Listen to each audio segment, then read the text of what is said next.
sea, son imprescindibles añadirle a la refracción pura alguna adicional, siempre. Sea en las condiciones que sea.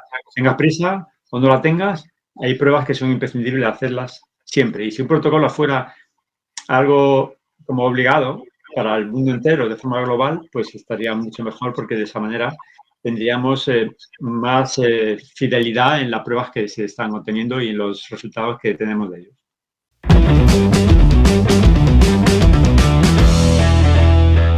Hola colegas y profesionales de la salud visual, mi nombre es Luis Gómez, soy tecnólogo médico con mención en oftalmología y óptico contactólogo. Y antes de comenzar con la entrevista de hoy, me gustaría dejarlos a todos invitados a que se suscriban al canal si les gusta el contenido que estoy subiendo, que le den clic a la campana, porque YouTube ahí les avisa cada vez que se sube nuevo contenido.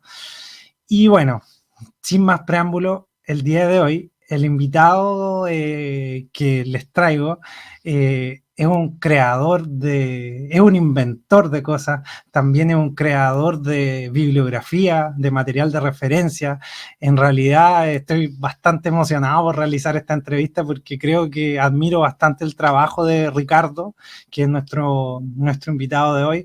Así que, bueno, lo primero, agradecerte, Ricardo, por haber aceptado participar en esta entrevista. Y, bueno, bienvenido. Muchas gracias, Luis. Encantado por estar aquí contigo y, por supuesto, adelante con la entrevista. Bueno, lo primero es presentarles un poco respecto a el trabajo de Ricardo. Ricardo Bernardes Vilaboa es un óptico optometrista de la Universidad Complutense de Madrid. Esa es su carrera de origen, pero él también tiene un doctorado en óptica, optometría y visión, también de la misma Universidad Complutense. Y bueno, él es profesor también hace 35 años de la misma universidad. Entonces, Ricardo tiene bastante experiencia en docencia. Y en ese sentido, yo he visto algunos videos por ahí que también andan por YouTube, donde es bastante amigable él también para explicar respecto a algunos contenidos. Así que, bueno, se nota también su experiencia en el área. Dentro de las cosas que está realizando actualmente, Ricardo es director del diploma de especialización en capacidades visuales en deportistas con discapacidad y convencionales en la misma universidad, en la Universidad Complutense de Madrid. Vamos a estar haciéndole algunas preguntitas respecto a esto mismo.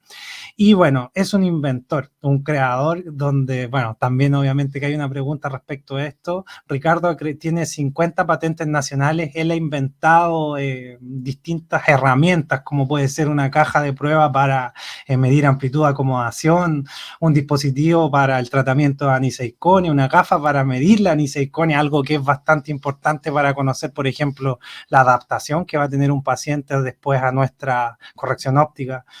Bueno, hay sistemas para, no sé, calcular el exceso de acomodación, tratamiento para también los espasmos acomodativos. Se mueven sus tratamientos en diversas áreas relacionadas a la optometría y por supuesto que también va a ir una pregunta respecto a esto. Entonces, Ricardo, lo primero es pedirte que me cuentes un poquito si se me quedó algo en el tintero respecto a tu trabajo, porque por acá en Latinoamérica podría ser que sea un poco más desconocido lo que tú haces, porque en España quizás es un poco más reconocido tu trabajo, pero obviamente que a nosotros acá en esta parte del mundo nos interesa saber también todas las cosas que tú haces. Y por otra parte, también sé que en Uruguay has estado dando charlas, entonces no totalmente en Latinoamérica es desconocido, de hecho hace muy poquito estuviste dando algunas charlas por allá.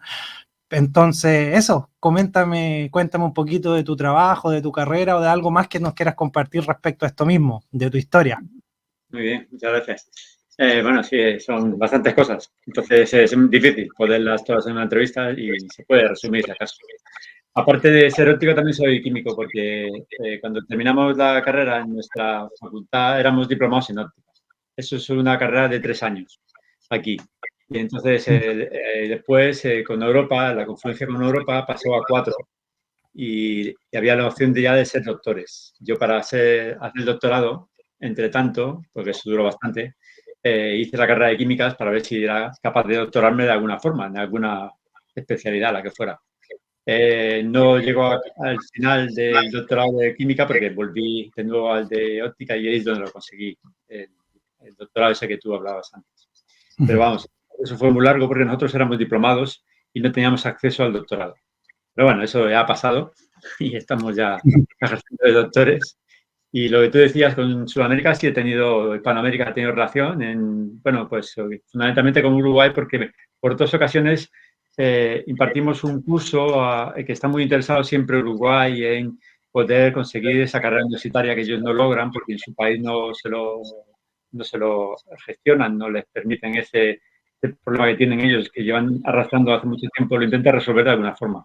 No sé si lo conseguirán o no, están otra vez empeñados en ello y querían hacer de nuevo un curso que hicimos hace 25 años allí, de tal manera que eso les ayudara a acumular la suficiente formación universitaria que les permitiera al final conseguir. Pues, tengo relación con ellos en ese sentido, porque fui en una ocasión y en esta última lo hicimos online, parte de nosotros, de los profesores, porque estaba el COVID por medio también, y entonces parte de esa se hizo online.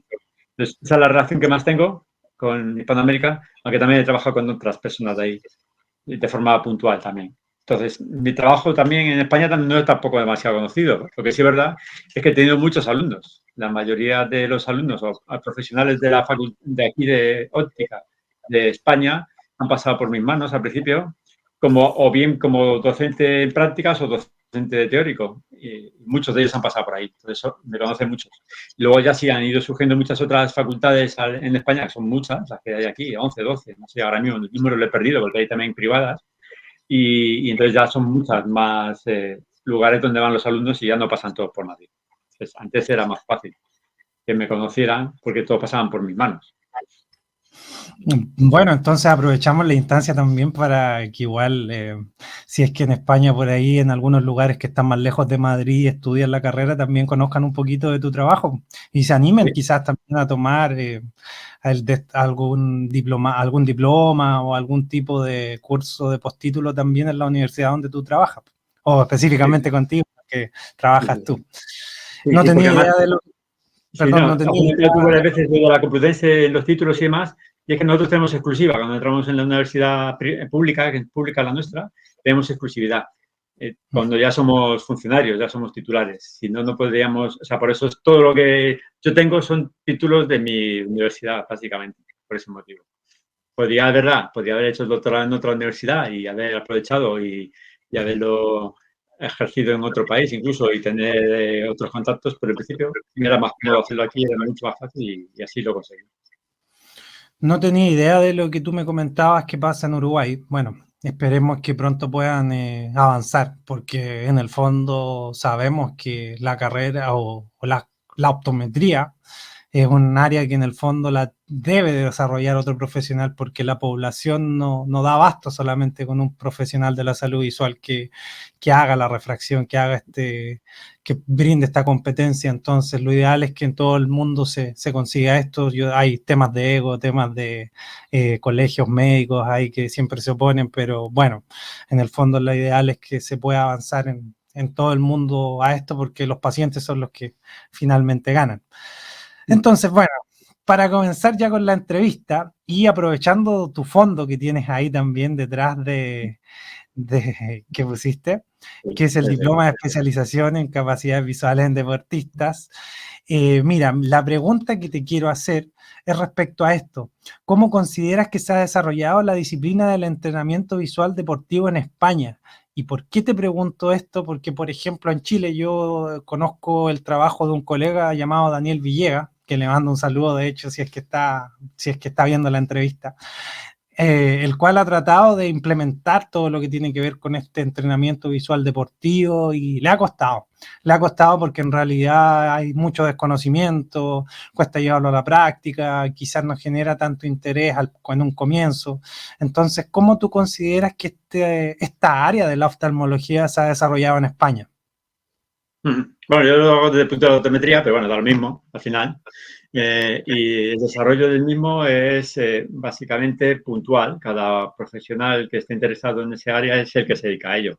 Lo hace igual que yo, vamos, de la misma forma que lo hace en su consulta, pero llevándolo al terreno del deporte, donde hay otras cosas que no vemos habitualmente en una refracción ordinaria, porque se juntan luego, habilidades visuales que son cinéticas, dinámicas, que esas habitualmente no tenemos por qué medir en un gabinete a una persona que vamos a hacer una gafa, un lente de contacto o otra ayuda óptica de otro tipo, o una terapia más convencional, más estática, ¿no? Aquí hay bastante de dinámico. Entonces, todo lo que conlleva medidas fuera de las que habitualmente se pueden realizar, necesitan unos equipos también específicos.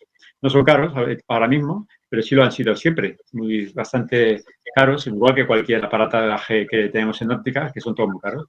Pero estos también lo eran cuando se desarrollan al principio. Ahora, pues como hay muchos medios para poder tener luces de reacción, son muy baratas, comparado con los equipos que había para medir cualquier habilidad visual, pues a lo mejor puedes adaptarte de otra manera y puedes llegar más fácilmente a la población. Lo difícil de este tipo de... Tú hablas de entrenamiento visual, pero yo estoy muy centrado en la refracción y la terapia es más difícil todavía, como tú muy bien dices, de ese colega Villegas que comentas, que es mucho más difícil todavía porque la culpa la tienen los organismos que llevan a los deportistas. Bien sea un club, donde son muy recelosos los propietarios de ese club o los directivos o los entrenadores a permitirte que puedas quitarles horas de su entrenamiento, de lo que ellos están preparados para hacer, ¿no? Y hay otras áreas en las que sí les dejan poco a poco, porque han ido consiguiendo ese terreno, y sí les dan confianza para poder tratarlos, no sé, médicos, como tú comentabas antes, psicólogos también, se ve muchos equipos que sí trabajan con ellos, no todos, pero también trabajan con ellos. Hay especialistas que poco a poco van reconociendo su tarea y por lo tanto los utilizan y los tienen en nómina e incluso hay algunos de ellos que son bastante potentes. En mi caso, en nosotros, llegar simplemente a hacer refracción o algunas medidas de forma descriptiva es difícil, porque no son muy recelosos ellos y los deportistas sí que te dejan porque una vez que el entrenador te lo permite, pues no hay ningún problema. Pero hasta que él no te lo permita, pues no hay forma de llegarlo. Y luego el entrenamiento tú lo propones siempre. Entonces, la mayoría de veces lo rechazan, pero cuando lo aceptan y lo haces, pues todo aquello que les estás enseñando, explicando y viendo que ellos mejoran, pues les parece muy bien. Lo que pasa es que la continuidad también es difícil. O sea, entrenamientos yo los tengo que hacer de forma particular más que de forma generales porque no he encontrado todavía equipos suficientes que sean abiertos a hacerlo. Y eso que he trabajado con selecciones, con distintos deportes de selección española, pero al final la selección española no son grupos muy grandes cuando voy a tratar con ellos. He trabajado, por ejemplo, sobre todo con tiro olímpico, carabina y pistola, son muy poquitos los que se dedican a ese tema. Entonces, luego al final, como tampoco produces investigación suficiente porque el número de población es pequeña, tampoco te sirve a ti.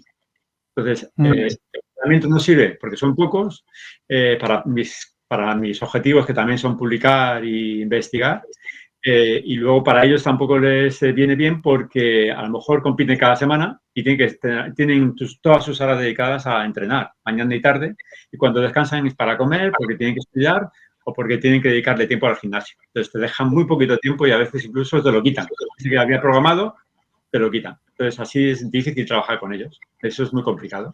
Pero vamos, es muy interesante y hay gente que lo consigue y aquí en España hay muchas personas que llegan a ello, pero ya también conozco, por ejemplo, en Portugal, que tenemos algún profesor que está con nosotros en un diploma, Jorge y también Patricia Rodríguez, que son personas que se dedican a ello y les va muy bien.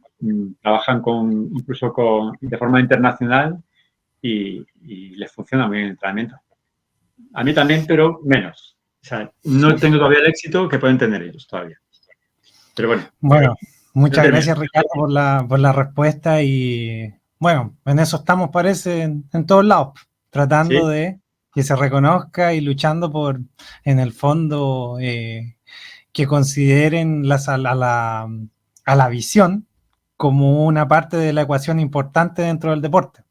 Así que, bueno, esperemos que los trabajos que se están haciendo tanto en Chile como en España, como me imagino en otros países donde se trata de implementar esta conciencia de su fruto, más pronto que tarde. Sí, no, yo creo que hay gente, o sea, hay profesionales que tienen éxito. Sean tanto oftalmólogos como optometristas lo tienen. Además, hay muchos artículos escritos sobre el tema. Lo que pasa es que afortunadamente, es un campo que la investigación todavía está limitado. Entonces, tenemos campo suficiente para poder entrar en él. O sea que ahora mismo todavía hay muchas personas a las que se puede llegar. A cada uno llegará de una forma distinta, pero se puede. Ahora mismo yo voy a intentar, si puedo, estamos apalabrándolo, trabajar con una de las selecciones españolas, no tengo por qué decir cuál de momento, hasta que no sea realidad. Pero Tenemos la primicia, tenemos aquí la... No va a ser que luego se vaya para atrás. Posiblemente pueda trabajar con una, que ya trabaja con varias, pero ahora tengo en vistas hacer entrenamiento visual con una de ellas. Pero vamos a ver si todo encaja. Mucha suerte, Ricardo, con eso. Mucha Sí. suerte, Ricardo, con eso. Mucha. Hace falta. Bueno, entrando a la segunda pregunta, me voy a apoyar de una pequeña parte de la introducción del texto del cual tú eres autor, Casos Prácticos de Optometría, el cual de inmediato voy a dejar recomendadísimo a todos los profesionales de la salud visual que se dedican a la optometría, que se dedican a la refracción, que lo lean y se generen su propia opinión. Yo también en mi canal tengo una crítica respecto a este texto, que si también quieren tener una idea de las dimensiones que aborda el texto, pueden acudir a la reseña y también revisar, y después pueden estar en desacuerdo conmigo o también de acuerdo con lo que yo opino, pero léalo, está totalmente recomendado. Y bueno, dentro de lo que quiero mencionar es una pequeña parte donde tú mencionas que los procedimientos detallados utilizados para la obtención de los datos en forma de ficha clínica optométrica completa reflejan el resultado de un examen optométrico de 30 minutos de duración. Eso es, digamos, lo que tú escribes al principio del texto.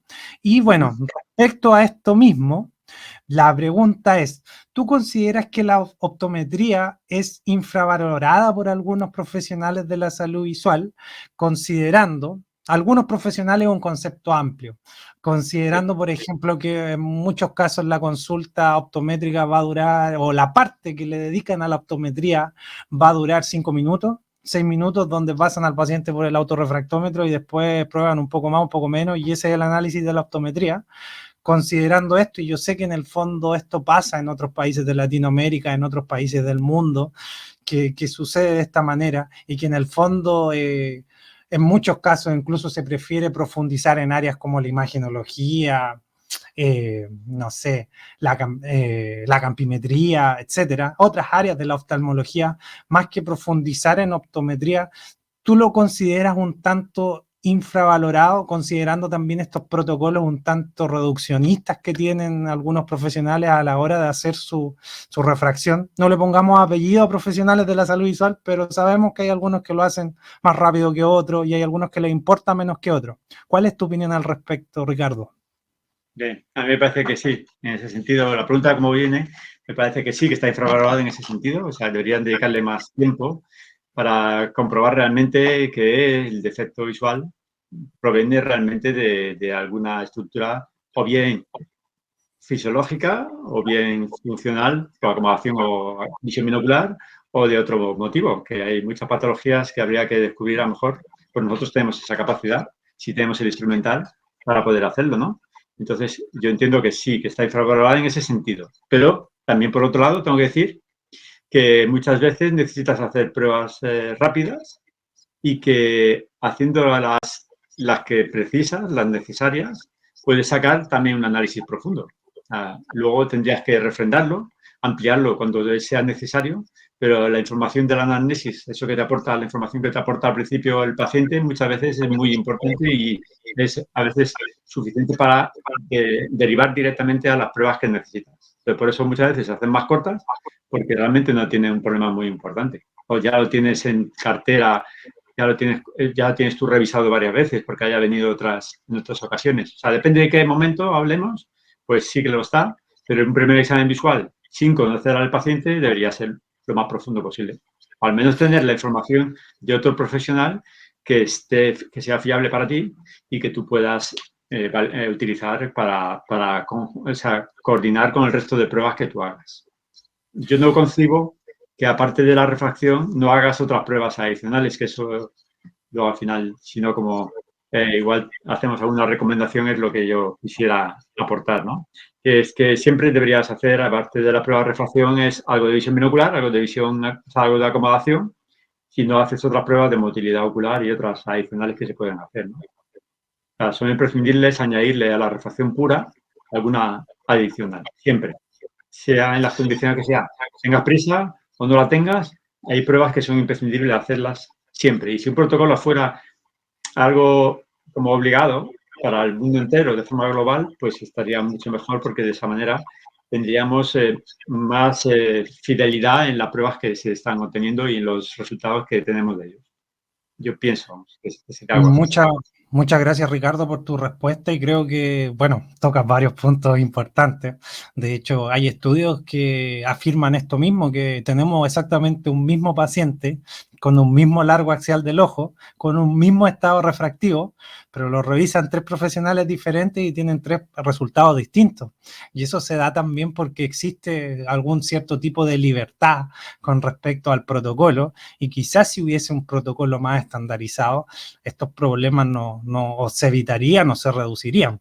Ahora, creo que también tú le das paso a la pregunta que viene a continuación con respecto a lo que tú me manifiestas de que uno tiene que en ocasiones, o sea, es lo que yo creo también, que uno tiene que conocer todos los exámenes para que si llega el momento donde no tienes tiempo y donde tienes que actuar rápido, de hecho yo me saco el sombrero con algunos profesionales que en muchos casos tienen, no sé, 15 minutos y trabajan en servicio público y tienen una cantidad de pacientes gigante, donde tienen que tomar decisiones rápidas. Si conocen las herramientas, las van a saber utilizar en el momento apropiado, pero para eso tiene que existir la voluntad y la intención de conocer esas herramientas para poder utilizarlas. Entonces, bueno, en esa misma línea, la pregunta siguiente, y también con respecto al texto, ¿consideras que la optometría, cómo consideras la optometría en España? La mayoría de los profesionales trabaja con un protocolo similar al tuyo, porque también respecto al mismo libro, hay una cantidad de exámenes que se propone como ficha clínica, donde hay análisis, como tú mencionas, binocular, análisis de la acomodación, y donde yo creo que cada vez se va a hacer más necesario que nosotros los que hacemos optometría indaguemos respecto a estas mismas técnicas. Tú mismo en el texto relatas casos de anisoacomodación, los cuales yo estoy totalmente de acuerdo, cada vez se ven más casos de, antes se hablaba de pseudomiopía, ahora yo creo que también tenemos que hablar de pseudoastigmatismo, porque el astigmatismo, o sea, revisar al paciente a 5 metros y después olvidarte de que existe una distancia cercana y que el paciente también, olvidarte de que el motivo de la consulta era que el paciente tenía problemas en el celular o en el computador, en el fondo está haciendo que te esté saltando una parte importante de lo que es el examen visual y en el fondo de lo que es el problema del paciente. Entonces aquí yo te pido que seas sincero, Ricardo, y coméntame cómo es lo que tú ves en el resto de los profesionales de España, porque lo que yo veo, la verdad, en mi país es que estamos avanzando, pero en nosotros la refracción o la optometría la hacemos hace, no sé, 12 años, entonces tenemos mucho que avanzar, mucho que aprender en ese aspecto, pero lo que me comentan algunos colegas es que en países donde la optometría tiene más tiempo, esto va tendiendo como a retroceder y en el fondo se están haciendo cada vez protocolos más reduccionistas y tiene que ver con lo que tú mismo me estabas comentando anteriormente. Entonces, ¿qué opinas con respecto a esto, a esta situación en España? ¿Se trabaja con un protocolo como el que tú propones? Justamente lo que estabas comentando. El avance es muy importante, además ahora mismo está en su máximo apogeo y solamente se puede seguir creciendo, pero porque ahora mismo ya tenemos doctores de nuestra profesión y entonces estos doctores están llevando la optometría a otra dimensión distinta, a la que puedas pensar desde como optometrista normal, graduado, ¿no? O sea, siendo universitario y no universitario, porque ya sabes que en cada país del mundo es de una forma diferente. A lo mejor hemos conseguido el mismo nivel de refracción a nivel general, pero ahora se están consiguiendo niveles superiores gracias a ser doctores. Eso es lo que ocurrirá en Estados Unidos, lo que ocurrirá en Inglaterra, lo que ocurrirá quizás en Colombia, puede ser, no sé, algún país más, supongo, y algún otro que no sea de nuestro entorno. Imagino que en Asia, en algún otro país será similar. Pero es verdad lo que tú dices. O sea, si bien estamos evolucionando de forma muy potente en campos que desconocemos, en la refracción, sin embargo, es verdad que habrá muchos profesionales que no realicen protocolos, no lleguen a hacer más que lo justo, medir la luz visual, medir alguna prueba de keratometría para tener algo de astigmatismo, a lo mejor, quizás, tal vez, el retinoscopio, eso sería un éxito también siempre, ¿no? Pero si no, el autorrefractómetro en su lugar y poco más. Hacen muchas veces una refracción monocular, no se les preocupa la visión binocular y ahí lo dejan. Es lo que tú decías, que tal vez es porque tienen mucha masa de población que mirar y por ese motivo ocurre, pero yo creo que también ocurre en otras condiciones, en la cotidiana. Muchas veces tienen que dedicarle mucho más tiempo a la venta de la gafa, a la lente de contacto, a otras cosas, terapias, que no llegan a ampliar esa medida o al análisis refractivo, que es muy importante. Lo que tú también dices, de esa pseudoacomodación, pseudomiopía, pseudoastigmatismo, que yo cada día lo veo más, también es algo que se escapa. Al no realizar pruebas de cerca, como tú bien comentas, pues al tener solo la refracción de lejos, se refleja el astigmatismo, que hablamos de pseudoastigmatismo, pseudomiopía, porque no hemos analizado la visión de cerca. Que solamente la mayoría de ellos, y sobre todo actualmente, pero no se refleja en los artículos porque no hay manera de publicar lo que uno ve, porque no lo aceptan como tal, pues es que hay mucho exceso acomodativo, porque se utilizan mucho los celulares, como tú dices, o dispositivos electrónicos de cerca. Y ves a los niños o a cualquiera en las calles, según van trabajando con ellos, pegados muy cerca. Y entonces eso tiene que ser un inconveniente para el sistema visual, a la fuerza. Es verdad que ellos a esa distancia lo verán muy bien, y porque tienen un tamaño más pequeño, claro, evidentemente la luz visual sería muy alta para poder verlo a una distancia más lejana. Es más cómodo también por el tipo de brazo que tenemos los seres humanos y hay muchas cosas que favorecen el que se pongan en esas condiciones. Y entonces esos problemas que no se ven en una refracción terminan siendo todos pseudometrías y pseudoastigmatismos que se compensan. Y evidentemente eso ocurre en España y seguro que ocurre en cualquier parte del mundo. Y entonces, cuando tú hablabas de que repitiendo varias veces la prueba o en 3 sitios diferentes las pruebas, es normal que salgan distintos. Sobre todo en una población determinada que tiene todavía acomodación de visión binocular muy variable por la forma de trabajar, por el exceso de trabajo en cerca. Entonces, yo creo que aunque nosotros hayamos llegado a un protocolo que se da en todas las facultades y que los alumnos terminan de forma bastante, en este caso en muchas ocasiones, a medirlo de esa manera, también hay muchos profesionales dentro de nuestras facultades que tienen su propio protocolo. Entonces, no hay tampoco dentro del mismo facultad algo que sea general tampoco. Entonces, si no lo hay en una facultad entre profesores, es difícil que lo haya a nivel nacional y a nivel internacional, pues mucho menos. Al final, cada uno aporta sus ideas, su forma de trabajar y tampoco hay un protocolo que sea obligado, que nos obliga a todos a pasar por ahí, a que sea general. Pero es verdad que todos los chavales, todos los alumnos, en este caso, que terminan las facultades, tienen ese protocolo. Pero no tienen uno, tienen muchos. Entonces, luego cada uno se amolda al que más le viene bien. Y me parece bien que se genere cada uno el suyo, no pasa nada, pero solamente si hubiera alguno obligado para todos sería mejor. Lo que pasa es que es difícil, porque como tú bien decías también, avanza mucho la tecnología. Entonces, como los aparatos que entran nuevos no estaban incluidos en los protocolos anteriores, a lo mejor son necesarios esos cambios. No importa nada en que existan cambios, pero es verdad que un protocolo mínimo de refracción no vendría bien a todos.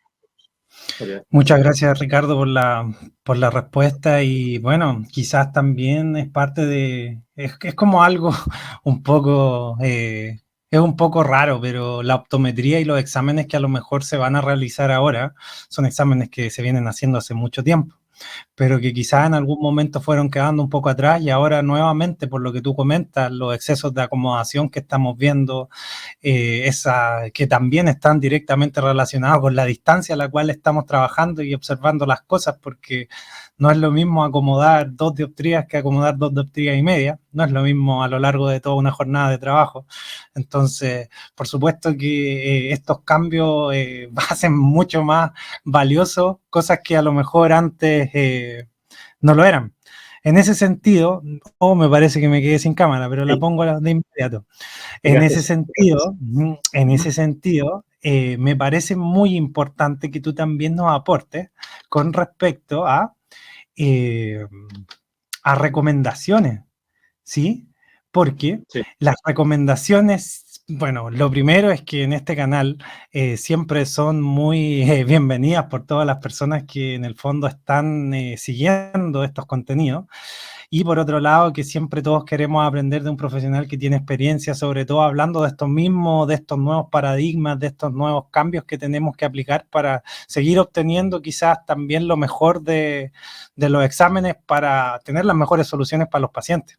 Entonces, en ese sentido, cuéntame, Ricardo, ¿cuál sería la primera recomendación? Venga, vamos allá. La primera recomendación que yo haría es, sobre todo porque veo a profesionales que insisten en ese sentido, es que no repitamos varias pruebas que vayan a obtener el mismo resultado final.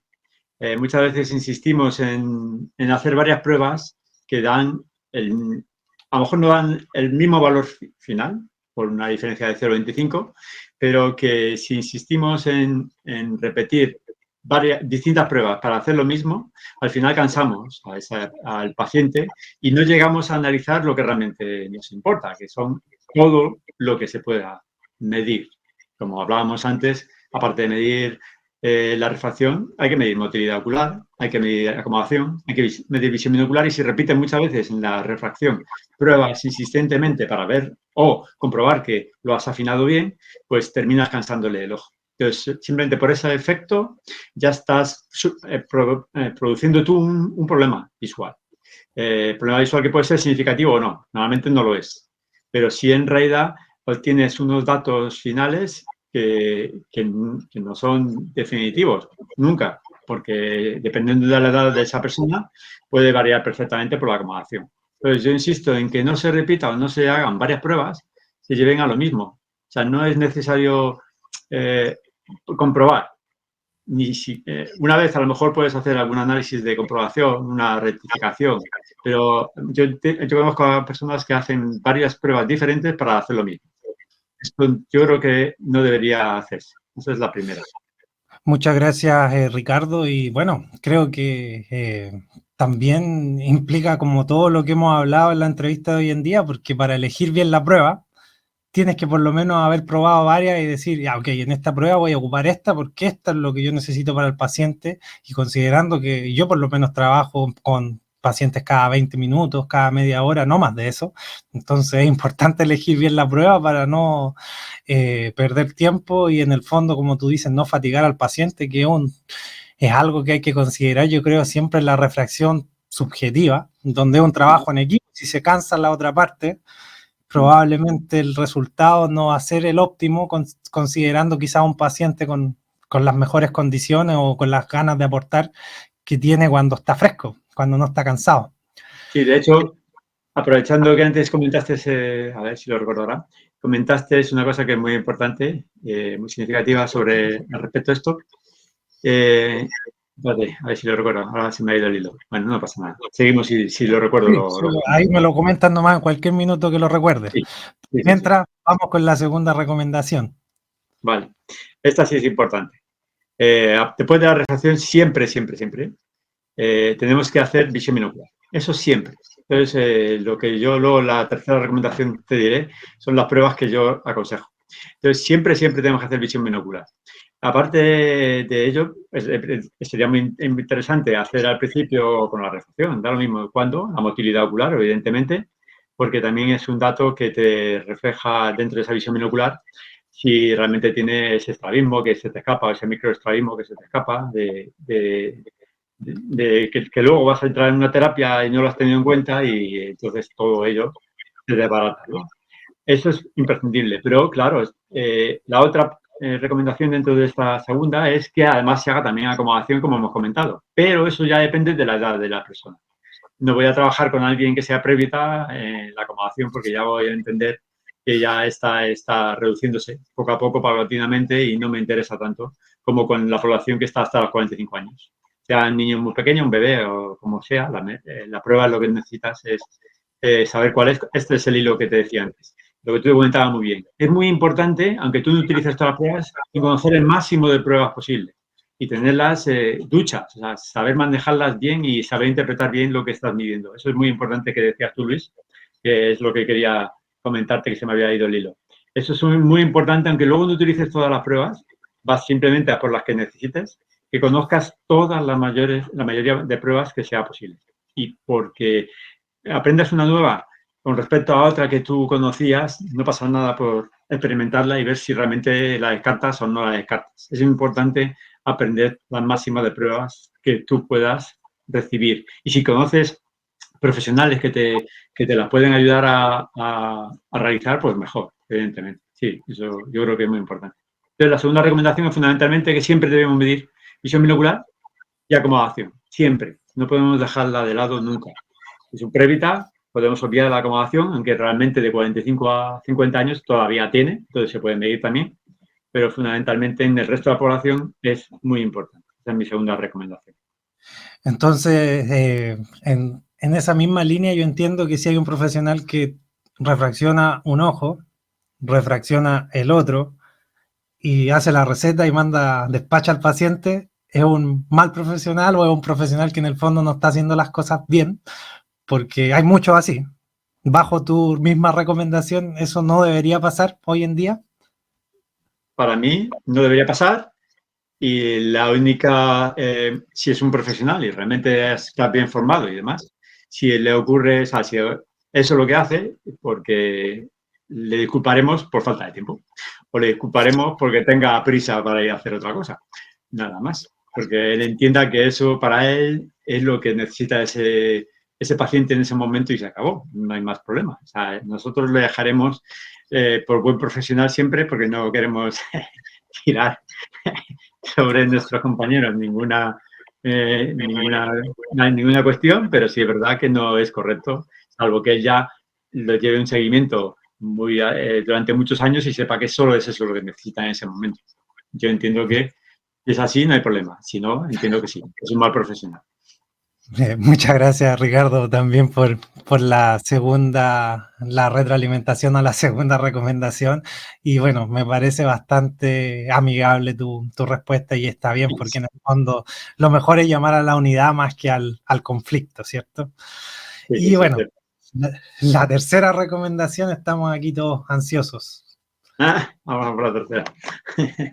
Bueno, en principio la tercera es ¿qué pruebas son imprescindibles para medir ese problema acumulativo y binocular? Solo quiero dar como tercera recomendación esas medidas que yo utilizo, sobre todo cuando voy con deportistas, porque tengo que hacer una buena selección del problema que tiene, lo más rápido que pueda, sin tampoco distraerle en el tiempo porque no me dan. Entonces, las pruebas imprescindibles en visión binocular, para mí, son siempre la foria, que puede ser la de lejos y la de cerca, de tal manera que también obtenga el ACA, y las pregencias para poder encajar bien esas forias y saber si están fuera de lo normal para esa persona. No me sirve que esa persona tenga 6 de Exxon cerca cuando no sea capaz de converger. No me sirve. Entonces, tengo que tener las vergencias asociadas siempre. Pero en binocular, con esas dos pruebas, más la vergencia, no las dos, sino la contraria a la foria, es suficiente para poder catalogar o clasificar la anomalía binocular. Las anomalías binoculares son 7, nada más. Y con el ACA, la foria y el problema que tiene esa persona, que es ver cómo está la foria respecto a la vergencia, me es suficiente para poder clasificarlas las 7 anomalías binoculares. No necesito más. Y en realidad es como se hace. O sea, en binocular no hay otro misterio. Se pueden medir más cosas, se pueden comprobar, certificar, pero lo que haces es simplemente darle vueltas a lo mismo. Si todo sale bien y las pruebas son acordes, porque muchas veces el ACA no sale bien, pues porque está mal hecho clínicamente por alguna razón, si todo sale bien, se clasifican bien. Y la segunda, dentro de esta recomendación, es que se mida la acomodación. En la acomodación, ¿qué se tiene que medir? Son 4 pruebas. Si acomodación relativa, que si el amplitud de acomodación, y el retraso acomodativo y la flexibilidad acomodativa. Pues de todas ellas, la única que aconsejo que se haga siempre, es la única que coincide en las anomalías acomodativas, que es la que decide, es la flexibilidad acomodativa monocular, solamente la monocular, porque la binocular no me hace falta, ya que medir forias por un lado y divergencias, y también en el libro, creo recordar que lo he puesto, que es imprescindible que sea la monocular, porque lo que quiero ver es qué problema acomodativo tiene. Entonces, haciendo la flexibilidad acomodativa monocular de cada ojo, también clasificas los 3 grupos principales de anomalías acomodativas, que es la insuficiencia, que es el exceso y es la inflexibilidad acomodativa. Si no tiene problemas de flexibilidad acomodativa, no va a tener otro problema de anomalía acomodativa, porque es precisamente la única prueba en la que varía siempre, tanto en un espasmo, como un exceso, como una insuficiencia, como una acomodación más sostenida. Cualquiera de las anomalías es la única prueba que decide que sea de una forma u otra. De tal manera que si falla con positivos, sabemos que es un exceso acomodativo del grupo. Si falla al revés, con negativos, es que es una insuficiencia acomodativa. Y por último, si falla con positivos y negativos, sabemos que es una inflexibilidad acomodativa. Ya tenemos catalogado el grupo de problema acomodativo que tiene. Y sé cómo derivarle a la terapia visual que él necesita. O si necesita una adición o no. Entonces, esas pruebas que son fáciles de hacer, la flexibilidad acomodativa, se mide en 1 minuto, cada ojo. Y Sí. la furia de lejos y de cerca y la emergencia se miden muy rápido. Haciendo eso, se podría sacar mucha información y no tener que estar pendiente de un análisis más profundo. Luego, si vas a entrar en terapia, necesitas más pruebas, pero si no, para clasificaciones rápidas es bastante fácil. Muchas gracias, Ricardo, por la tercera recomendación. Y antes de que se nos vaya el hilo, me gustaría hacerte una pequeñita pregunta respecto a eso. Bueno, igual también mencionar que se da aquí en este caso precisamente lo que veníamos conversando. Yo suelo hacer más pruebas de acomodación que de emergencia. Es porque por lo que más me gusta estudiar a mí, por lo que más me gusta analizar, a mí me encanta hacer la MEM. De hecho, esa es como mi prueba que yo no la dejo de hacer jamás.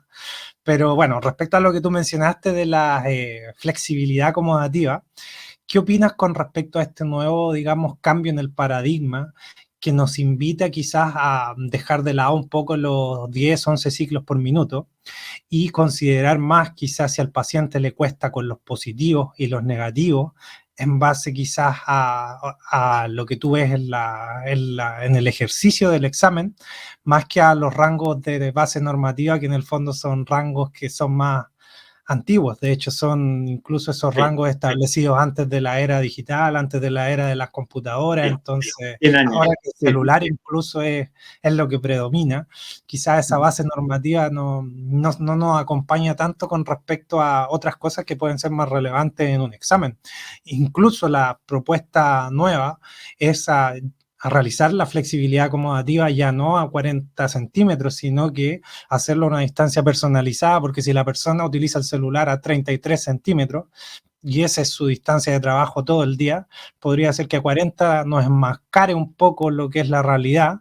En cambio, si nosotros lo acercamos un poco más, considerando la distancia a la cual trabaja el paciente todos los días, tenemos quizás una noción más precisa de lo que está pasando, cuál es su realidad en el día a día. ¿Qué opinas tú respecto también a estos cambios que se están sugiriendo? Y bueno, no son nuevos tampoco, igual ya vienen hace harto tiempo llamándose a considerar y mirar con distancia las bases normativas.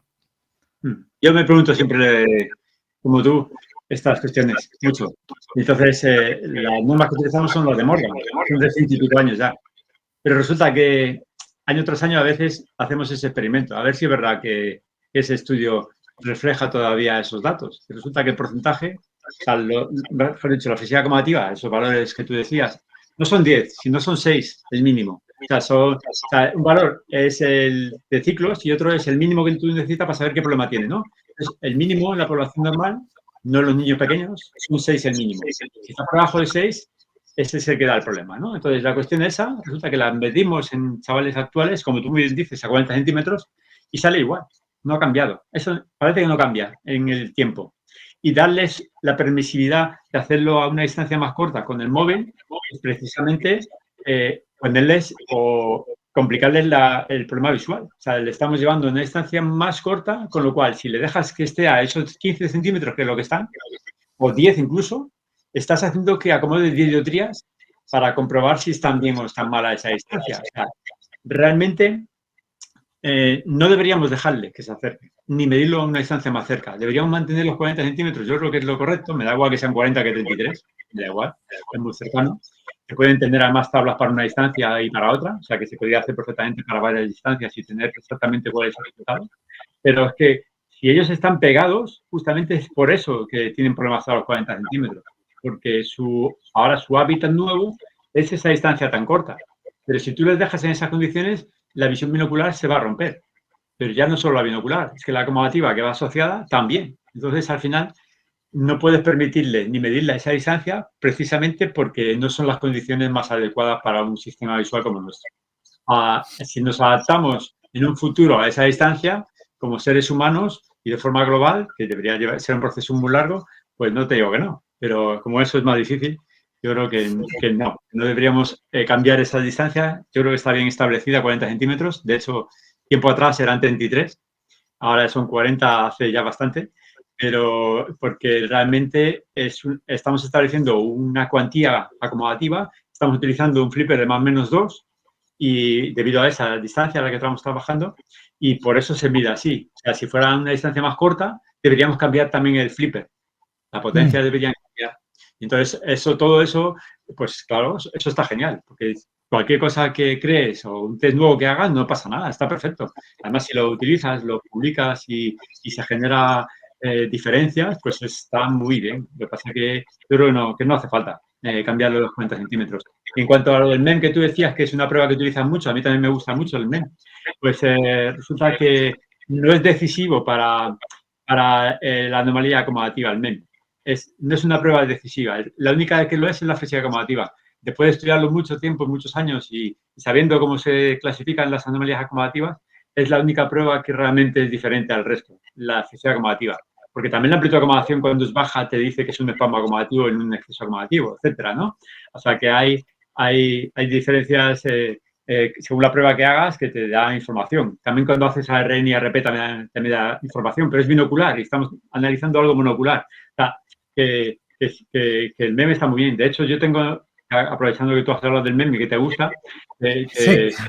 propongo que pruebes el invento que generé. Yo monté, lo que pasa es que no pasó a patente, montar un móvil, una carcasa con un móvil incorporada al retinoscopio, con la única idea de que en el protocolo que yo hago en mi ficha se genere un documento gráfico del MEM. Es un vídeo corto de que realmente se está viendo las imágenes inversas, directas o neutras.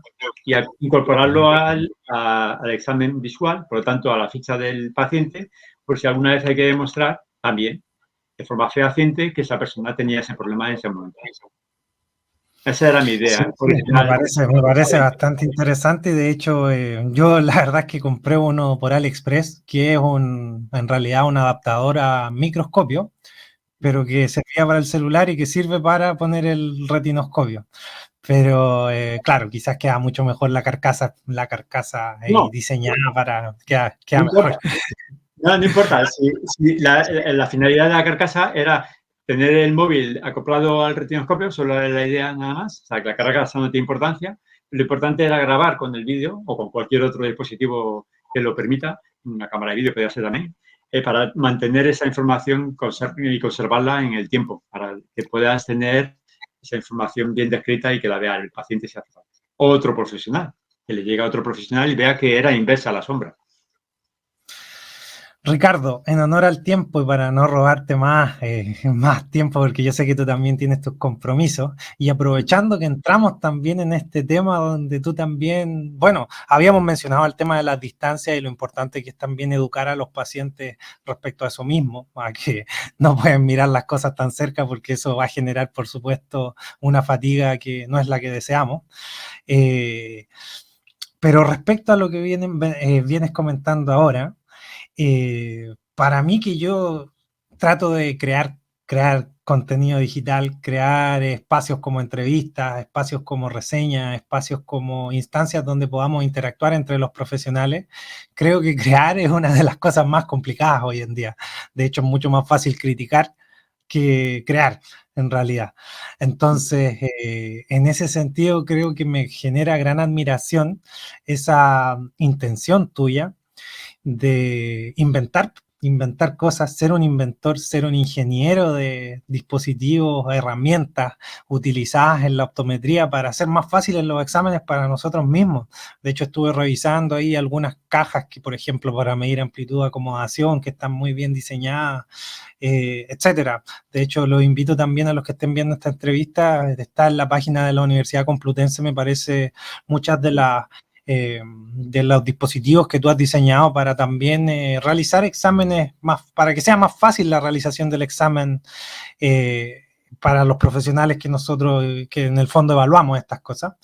Entonces, bueno, en ese sentido, ya para ir cerrando la entrevista, ¿qué consideras que es lo más difícil de crear patentes, de inventar tecnologías? ¿Qué es lo complejo de esto, lo amargo, qué es lo difícil? Y por otro lado, ¿qué te motiva a desarrollar estas herramientas para los profesionales de la salud visual? ¿Cuál es la motivación que tú tienes de seguir inventando cosas, de seguir dándole vueltas? Ahora bien me estabas mencionando de esa idea que tenías para facilitarnos a nosotros el registro de la MEM, diseñar una carcasa específica que nos posibilite eso y después incluso demostrarle a un paciente. Aquí hay un espasmo acomodativo que de paso los dejo invitados a revisar mi Instagram, donde yo justamente pude captar el espasmo acomodativo de un paciente con la MEM. Entonces ahí se ve que el movimiento es brusco, que en realidad no es normal que sea brusco el movimiento de acomodación en un paciente. Entonces, en ese sentido, ¿qué cosas son las malas y qué cosas son las buenas de esta experiencia que tienes tú como ingeniero y creador, inventor de tecnología? Bueno, lo difícil es que pueda llevar ese invento a la población en general. Eso es lo más difícil, comercializarlo. Ese tema no lo he podido tocar lo suficiente porque conlleva mucho trabajo, dinero por medio y muchas horas dedicado al invento o una casa comercial que realmente le dedicara el tiempo para hacerlo. Como no hay casas comerciales suficientes en nuestra profesión que puedan dedicarse a eso, los hay, que hacen sus propios instrumentos, pues en principio pues es difícil. En nuestra profesión, ¿no? Porque en optometría o en oftalmología las casas comerciales ya tienen más o menos diseñado su ingeniería y lo que quieren hacer. Entonces, eso es lo más difícil para mí. En cuanto a crearlo, no me resulta difícil. Yo inventos soy capaz de generarlos sin ningún problema y, de hecho, cada vez que tengo alguna dificultad o alguna necesidad o me surge algo en un examen visual o veo a un alumno que no tiene la habilidad para poder hacer alguna prueba y yo quiero mostrárselo, pues intento inventar algo o crear algo para que lo vea. No sé, si él no es capaz de hacer una retinoscopía, pues le meto el celular y que la vea cómo se hace la retinoscopía y cómo se está haciendo, ¿no? Y cómo se neutraliza una sombra directa, una inversa, y se lo pongo en un examen y lo que haga falta, ¿no? Y así con otras cosas, como la acomodación que tú decías y pruebas de habilidades visuales, un sinfín de cosas que intento generar para, pues eso, pues para que cuando yo doy la clase se pueda interpretar, se pueda ver y además se pueda ejercitar. Pero, por otro lado, también tengo una doble vertiente. Como soy también profesor universitario y necesitamos tener una carrera universitaria en la que, digamos, tenemos obligación de publicar, tanto por nosotros mismos como por nuestro interés de investigar, ¿no? Porque yo siempre he tenido ganas de investigar y siempre me ha gustado y siempre lo he querido hacer y estudiar un poco todo lo que tenga que ver con el ojo, ¿no? Y su entorno, ese interés siempre lo he tenido, pues también me viene bien porque en mi formación o en mi carrera profesional me piden artículos, me permiten hacer patentes, me permiten otras cuestiones, ¿no? Proyectos de investigación que me van poco a poco dando tanto subir de nivel como en mi cargo como profesión, ¿no? Aparte de eso, me permite también indagar o pertenecer o tener, en este caso, doctorandos o trabajo de fin de máster o trabajo de fin de grado, en el que yo le aporto a ese alumno, a ese profesional futuro, pues mis ideas y mis cuestiones que yo todos los días despiertan en mí algún interés.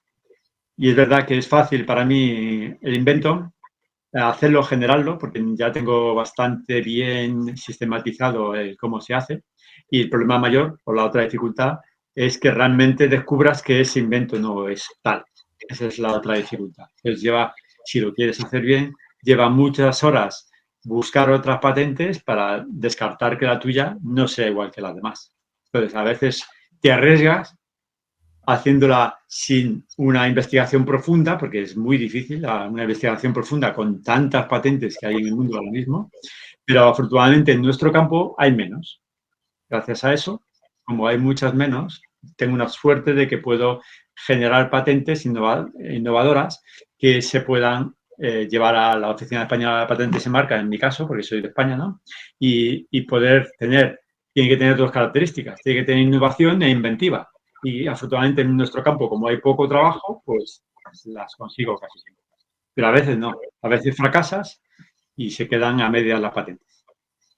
Entonces, la mayor dificultad es, para mí, el comercializarlo, y el interés es por echar una mano fundamentalmente cuando yo doy clases a mis alumnos y, por supuesto, si puedo aportar a los profesionales que se dedican a la visión el mejor enfoque, pues también me interesa y me gusta y quiero aportarlo.